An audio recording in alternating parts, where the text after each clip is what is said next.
One thing I just saw was that both Kamala Harris and Donald Trump are now running on a platform of we want to eliminate tips being taxed, service-based tips being taxed. You heard about that? What is that? Explain that. So you work service industry, you're a server, you're about a girl, you're maybe valet industry, white, black, everybody who makes tips. Usually in the organization, everybody puts their tips in one area, and then the manager spreads it out against everybody. They total it up, and that gets added to your paycheck as tips. It's not your wages, but it's your tips, but it's still counted into your income. Okay. So they're running on the platform as, hey, we don't want those tips taxed, and they're doing that because Nevada is a swing state. So obviously, you working in the casinos, you working at these restaurants out there. That's a real touristy area. So obviously, it's a lot of tip workers out there. So they're really loving the fact that, oh my God, you're not gonna tax my tips. Now that's some more money in my So how pocket. you feel about that? I feel like number one, doing people's taxes. Not a lot of people claim their tips Yeah. all the way, but at the same time, people, it's it's really not fair because you got to think about what the government makes rules for.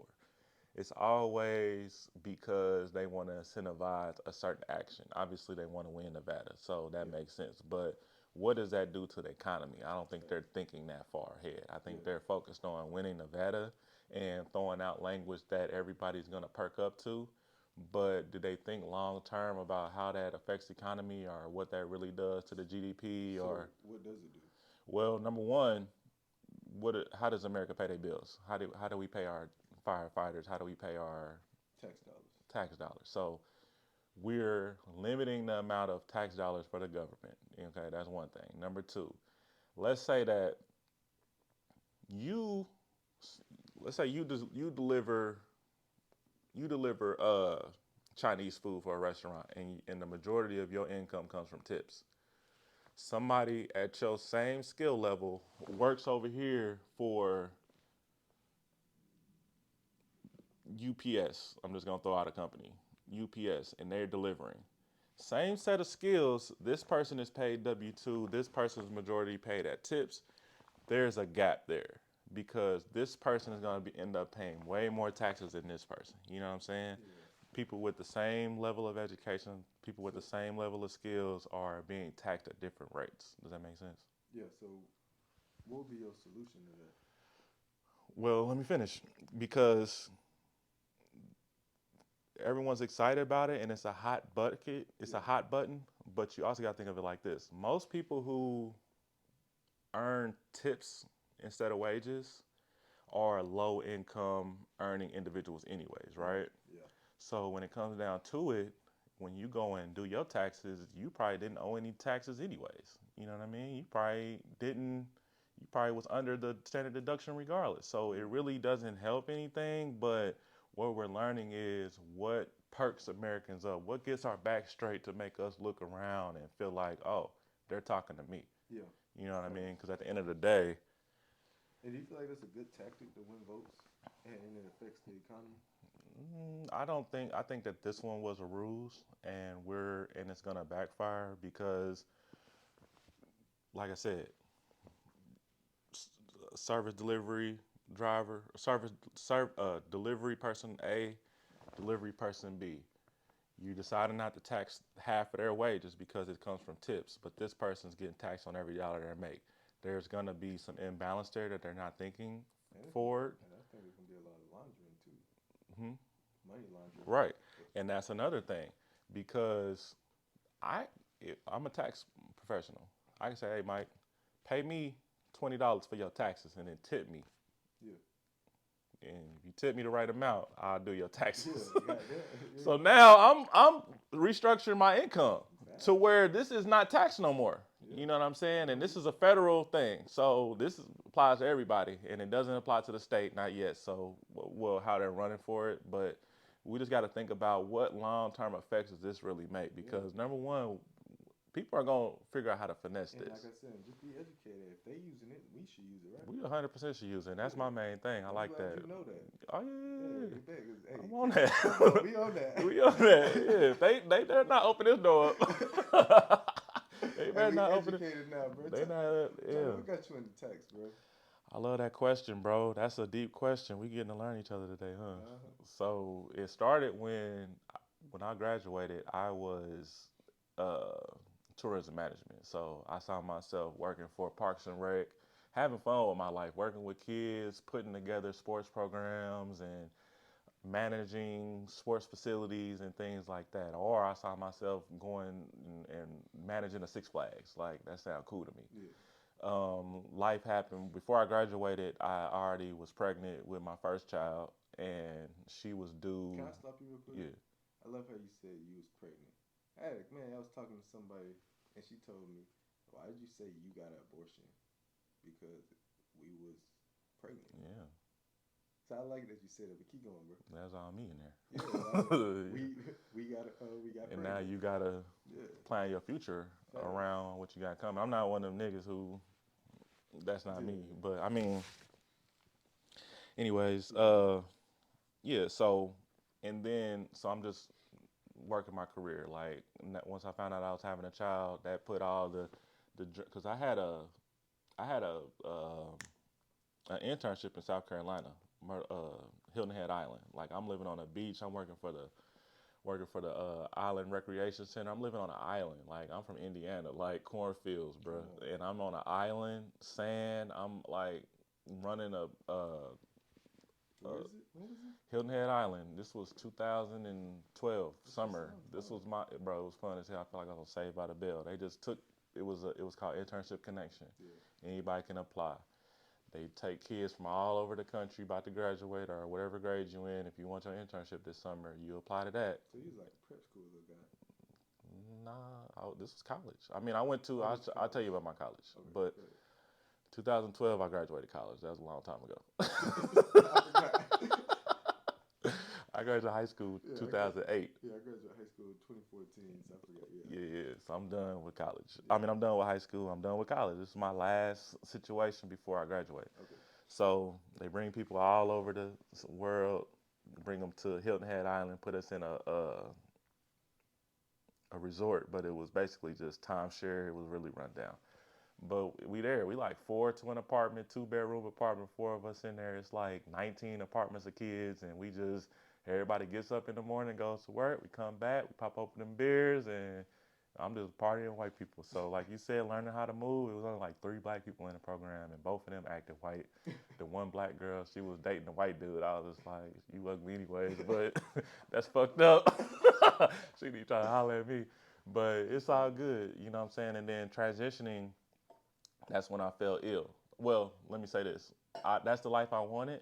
But since I had a child on the way, I had to get a job in Indianapolis. So I started working as an ETL at Target. People who work at Target know what that is. Okay. Basically, there's a manager of the store, and there's like 4 or 5 managers under him that has different areas. I was over customer experience, so all the registers, all the front desk, customer experience was my. That was what I do. You know, you go to Target and you push the little button, somebody Yeah. come. I'm on the walkie-talkie. Make sure somebody go and get that. Like Yeah. making sure the cart's inside, making like controlling my little area. So with that being said, I had to forego that. What I wanted to do, working on the island, like I had to come home. I was shitty. I was like, damn, y'all, I got a child coming in October. It's August, so I got to figure it out. Yeah. So started that job, and then eventually started becoming ill. Like that's when I had my kidney situation. One day I was working, and I just found my hand balling up randomly, and I was like, what the hell? I like, spent my whole life being active, playing sports, having fun. I'm still slim at the time. Like that was weird. Ignored it though. But then, and what I always preach to people, you got to go to the doctor. You got to go make sure you good because you need to have those physicals because we strong and men we prideful too. So we might feel something. Just be like, just let it go. Yeah, Like we just it let just it go. But when I went to the doctor, I just went to go get a regular physical because I got new insurance now. I wanted to make sure my penis was good. So I wanted, you know what I'm saying? You feel good when you get that Yeah. good paperwork. Come on. So I'm in there like, let me get my paperwork because Yeah. I know I'm straight. I just need to make sure I'm good. But then they was like, yo, you got a lot of protein in your urine. That's a problem, and your blood pressure's a little high. We're gonna monitor it. And I called my mom. I was just like, yo, because she's a nurse. And I'm like, hey, that's what they told me. What's this going to become? She was like, yeah, you might have some kidney issues. They might put you on steroids. They might try to fix it. And I went and Googled like a dumbass. What is steroids? Oh, your junk ain't going to work no more. I was like, no, Come on, thank man. you. So I started to ignore that. And Yeah. eventually, maybe a year and a half later, Come I'm feeling fine. But I had my girl at the time, my vision just started shaking in my eyes, crazy. It was like weird. I'm looking straight at the computer screen and my vision started doing like this. I told her, she was like, "Nuh-uh, we going to the hospital right there. That's how we gotta protect black women, cause on. they Yeah. they gonna make sure you Yeah, they're good. gonna make sure you're good. They need their kings, so they gonna make sure you straight." So she took me to the hospital. I was on dialysis that night. Yeah. I was on dialysis that night, bro. So I got a question for you, bro. How did you feel like that shaped and changed your life, your outlook on? Because you're going through dialysis. Dialysis, you're on a machine. You slow down time because you gotta go to a facility 4 hours a day, 3 times a week to get your blood clean. Yeah. So, and the amount of energy that takes and how that stresses your body is just really taxing on your body. Like they say that the dialysis will kill you before your kidneys will. So everybody's main objective is get off dialysis as soon as possible. Yeah. So I end up getting a transplant. But when you do that, you start to take health. I found God more seriously. I eventually like wavered, but you know what I'm saying? That's when I really started studying the Bible. That's all I had, like, in order to get through that. Because I'm sitting next to somebody, she's 70 years old. I'm looking at my life next to me. You know what I'm Yeah. saying? Damn, is this going to be me? You know what I mean? Not really being able to Yeah. reach my dreams because Yeah. I'm dealing with health. Is Yeah. everybody susceptible? I'm starting to look up what famous people done had kidney Yeah. issues. Why me? You know what I'm saying? So it puts you in a state of Cause, fight. and what you're really doing is a state of knowledge. You Yeah. just was seeking knowledge to understand how do I take care of this. Like my Hmm. sister, she has um forgot the name of the disease, but she has bad. It's kind of like sickle cell type stuff, but it ain't sickle cell. But she's so educated on that lupus. She has lupus, and Okay. she's so educated on lupus. She done created a whole brand around it. So tell me, how did going through this life changing experience mold into your tax, mold into everything that you Right. stand for today? So my mom during this time, you're like you hit the nail on the head. You learn that your body is not as strong as your mind. So I decided I was like, okay, look, I can only work what 4 hours a day. I there's not much I can do. I got to deal with my health. Yeah, So physically, there's not many ways. So luckily for me, I was still living in Indy. I had the support of my family. I moved in with my grandma, and my family convinced me to go back to school. I yeah, didn't know what I wanted to do.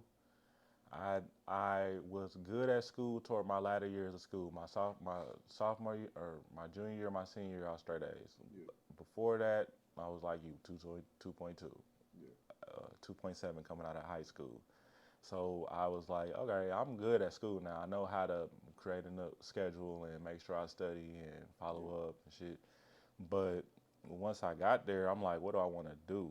So because I took time off, you got to do prerequisites to get into an MBA program. I went to the MBA program, started my prerequisites. I started doing accounting. I was like, hold on, this makes sense now. One plus one equals two. There's a lot of different rules. It's very structured. I like this. There's no opinions yeah, allowed. Now you do got to interpret certain rules, but at the end of the day, it's pretty much set in stone on what you can do. And if there's any discrepancy, you can go and look at case law, which is fun too, because you get to learn about people who done went up against the IRS. You know what I mean? So that's how I got into tax. I kind of grew into it and started to love it. I love the structure of it. Started learning the knowledge. I was like, this could really help people. Like I didn't know none of this stuff. So what made you want to start a business? That came out of being mentored by a black woman once again. Black shout out, queens. shout out Miss Rochelle. So I Black was queen. working in.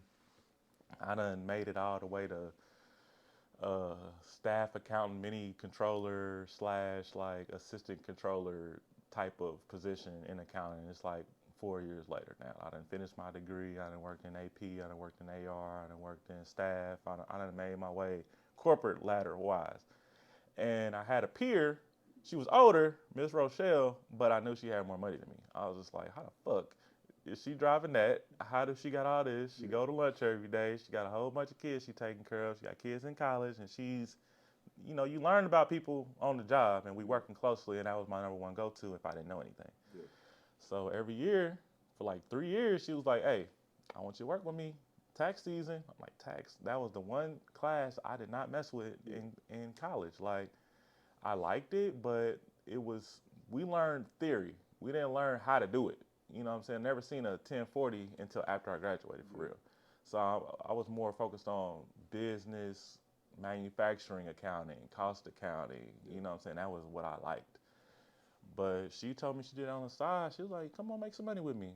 2 years passed. Nah, I'm good. The next year, 1 year passed. I was like, nah, I'm good. And then the year after that, because my thing was after work, I'm going to go Uber. You know what I'm saying? Yeah. But she was like, "Now come work with me." She taught me the game. Taught me, and what she did, we actually opened a tax office together. She was like, "Yeah, we're gonna do this." Um, 2 years later, after that, like, and let me say this too, and this is how why I am the way I am. She never, she put me under her wing, but she never made me her employee. She taught me how to set up my own business, how to get my own clients. We shared the resources in office that we both needed, like the software. Obviously, she taught me what I was doing, the office, you know what I'm saying, all that. So, but she made me get my own business. She made me get my own client. If it was a client I couldn't handle to advance, I just moved them to her. And I really respected that because when it was time to fly, time to get, mature, we wasn't tied together and she didn't gatekeep me. You know what I mean? I love that because, bro, some of the things that you stand for, you say, um, the rule at Buckhead Network Group, no gatekeeping. It seems like you understand like mentorship and finding someone. Um, I got a question for you. So, what made you come to Atlanta? What, and how does that? And what made you come to Atlanta and build Buckhead Networking Group? And how are you taking all the knowledge that you've learned from, the mentor, from her, your taxes, to provide resources to this community? So I got here like a lot of people got here. I got divorced and was looking for somewhere to move that was gonna be fun. I get my mind off of that and rebuild my life. So you thought Atlanta was a party city? I came down here maybe 2 years before I moved here. With Gold was living down here already, visiting him and just being, how I am. I'm not extra, so I Yeah. was just chilling. So I was at Fin and Feathers. No, I was at Boogaloo Okay. visiting. Never been to Boogaloo before. Yeah. Somebody in there came up to me and was like, "Hey, what's your name? What do you do?" Like, I must have been the way I was carrying myself or Yeah. what, but and I thought that was interesting. And we had a long, good talk. Like, we really got to know each other in that maybe 30-minute time we was both there at the bar, Yeah. and we talked about business. He was a realtor, I was an accountant. We was like, "Hey, let's do some business together. I know you there and you here." And when I moved out here, that was one of the first people I hit up. And it happened the next day too. I was at Fin and Feathers. Shout out to Ashley Francis if you see this, redhead. I was sitting in Fin and Feathers waiting on some people, just getting some work done, and she just turned around and said, "Hey, how you doing? What's your name? What do you do? Like, you waiting on anybody?" I was like, "Y'all come sit over here." Like, we just started literally just talking about what we each other do. She's You real signed up, big right? out in LA, was moving to LA. She was PR. I'm like, wow, like, and you were interested in getting to know who I am. You know what I'm saying? And you doing all this. This is a dope ass city. I fuck with it. So I always had it in my mind that everybody in Indiana wants to move down here. Nigga, it's white as hell up there. We drive. We still like we don't do too much. Yeah. So out here it just seems like it's cool as hell. Yeah. So being out here, I spent my first year just partying, having fun, and then I finally realized that Atlanta is split up into two different zones. People who are consumers and people who are here to provide for the consumers. Yep. You know what I'm saying? Thanks. Give them what they need. And I started to notice I need to be on the other side of that. I need to be on the other side of everybody coming out here having fun. I already got a business, but all my clients are still in Cincinnati, still in Indianapolis. I need to meet people out here on a business level. So me and Gold, we started doing networking events. We just one day we was just like, look, we done bullshitting out here. We had our fun. Yeah. Let's get serious. So what was Gold at this time? Was he down here or was he Yeah, he still was here. traveling? Yeah, he was here before me. So Okay. he didn't leave until damn near right when y'all started coming on. So Gotcha. um, yeah, so we was just like, hey, let's start doing it. So we spent a year just throwing networking events. I ended up meeting a whole lot of people. I met you. I met a lot of people. You know what I'm saying? And it just bodes well being the organizer. Not that I'm special or anything. Everybody is people with way more money than me coming through the door, but it just happens when you come through the door, you're gonna see my table, you're gonna see my sign, Yeah. and I'm gonna welcome you to this Yeah. networking event. Facts. You know what I And mean? that's your branding. Yeah. And so how do you feel? So you come to a new city and you got one of the largest organizations. Do you feel like you're being respected? Yeah, I feel so. So I you feel feel like like Atlanta welcomes you? absolutely. There are certain people who definitely saw me, saw what I was doing, or saw something and was like, okay, yeah, we can partner together because I don't have a space to do networking events. Yeah. So shout out to Cam, shout out to Holiday Bar, shout out to Halani and her husband, Mr. and Mrs. 2 Weeks Out.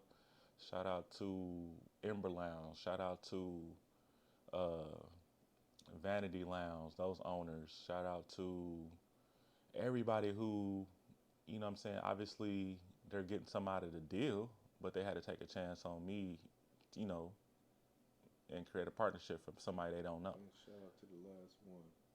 Mike C, God, Yes, yes sir. sir, Yes, yes sir. sir. Shout out to God because yeah, that's he gives us the strength. You know what I mean? I So really feel like, bro. Do you feel like Atlanta is uh, the black mecca I feel like and for America? Because I said the black mecca. Some Africans got mad at me because they was like, just say the black mecca. I'm like, no, I know. we're not African. Well, at least in African Yeah, American, North America, you feel like this is Black Mecca? I feel like in Atlanta, when you're not from here, you look at Atlanta as the place where black people can go and be themselves. Like Indiana, you got that Lil Wayne too high, they're gonna tell you turn it down. All right. When you go to jail, everybody's gonna be white. When you go to school, all your teachers is white. You know what I'm saying? It's just you're in a system. Now there's niggas out there, and there's poverty out there, but it's you can clearly look up and see who's in control of everything that you're going through, and Yeah. it's the white folks. Out here, it looks like there's more. It's more free. There's more opportunity. It's more fun. This is where the rap culture is. It's dangerous. It's scammy, but if you're smart, you can make it. Yeah. That's how we look at it. So, So we're gonna kind of wrap it up. So what would be the last final thoughts you would tell any transplant coming to Atlanta? What should they do, and what advice would you give them? I would say don't put too much pressure on yourself, but definitely make sure that you're bringing enough income to pay your rent. All right, that's number one. Make sure your credit is solid because out here you can't do nothing without credit. You can't do nothing without no money. So make sure that you're good before you start to play, and then build your network.